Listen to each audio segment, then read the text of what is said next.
I think it's a gutless betrayal of the Palestinians. You have to remember this is a leadership that pushed for and encouraged boycotts and sanctions against Russia. It opposes BDS.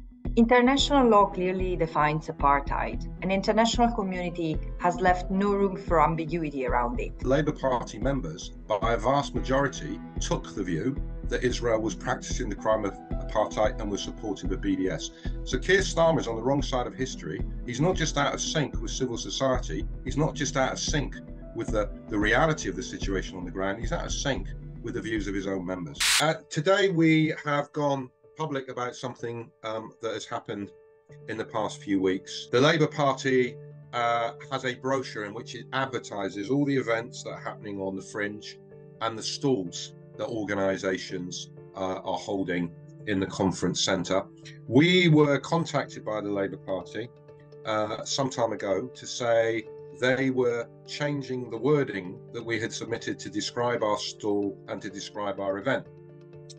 And what they were doing was removing all references to apartheid. So as I said, the meeting was entitled Justice for Palestine, End Apartheid. They said, no, we're changing that to Justice for Palestine.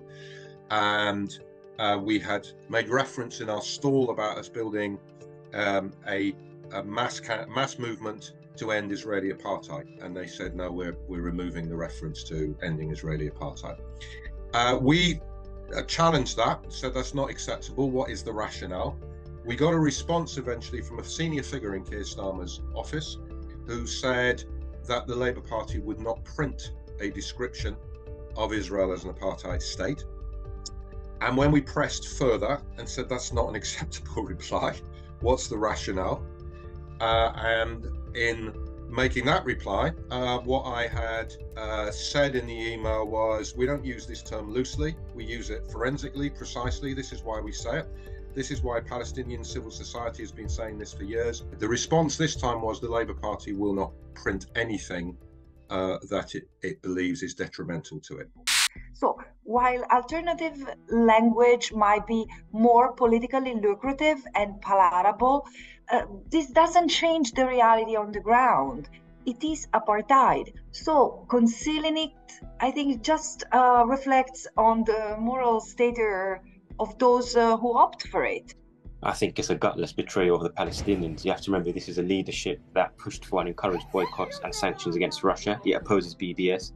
This is a former human rights lawyer who's supposed to have an interest in the law and upholding international law.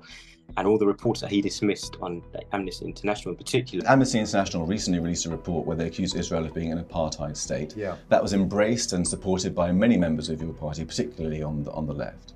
Do you agree with them? No. I've been very clear about that, and that is not the Labour Party position. When he dismissed it, that is rooted in law, it's forensic, and so this clearly shows that Palestinians, they can be disregarded, the Palestinian cause and the struggle can be discarded and overlooked completely by the Labour leadership. They basically see it as expendable. International law clearly defines apartheid. An international community has left no room for ambiguity around it. With the 1973 Convention on the Suppression and Punishment of the Crime of Apartheid and the Rome Statute of the International Criminal Court setting the boundaries of it.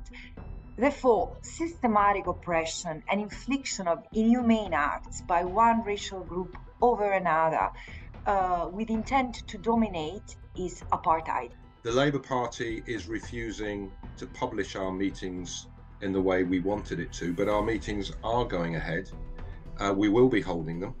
We ourselves will be advertising them under their correct title, and we will be providing lots of material for people at our stalls so that they can understand why the label of apartheid is accurate, but also the fundamental message that you cannot challenge an injustice unless you name it accurately. This is a Labour Party that's seemingly inevitable to be the next government. It's going to be in 10 Downing Street if all the polls are accurate.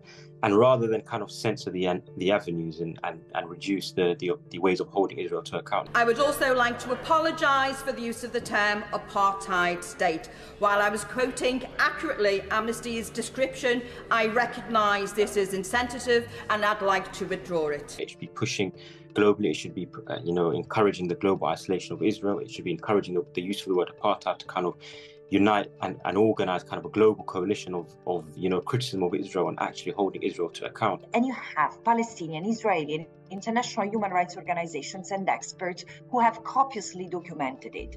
An increasing number of voices from all over the world, including Israel, has joined the chorus of those who have denounced it for years. And even the former head of the Mossad, Israel's intelligence agency, has said that what Israel does to the Palestinian is apartheid. Instead, it's reducing those avenues and actually protecting and defending Israel rather than, the opposite. So instead, we could end up from one unconditional and staunch supporter of Israel in the Conservative Party and the Conservative government to another staunch and unconditional supporter of Israel in the Labour Party. So two governments of different stripes, but with the exact same policies and the exact same neglect of Palestinians. So eventually, history etches the names of those who perpetrate atrocities and other heinous crimes. And sooner or later, justice comes knocking.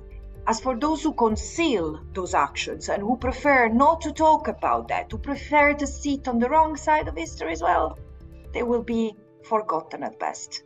So I think ordinary Labour Party members who are coming to the conference next week should do a number of things. First of all, they should come to the PSC store.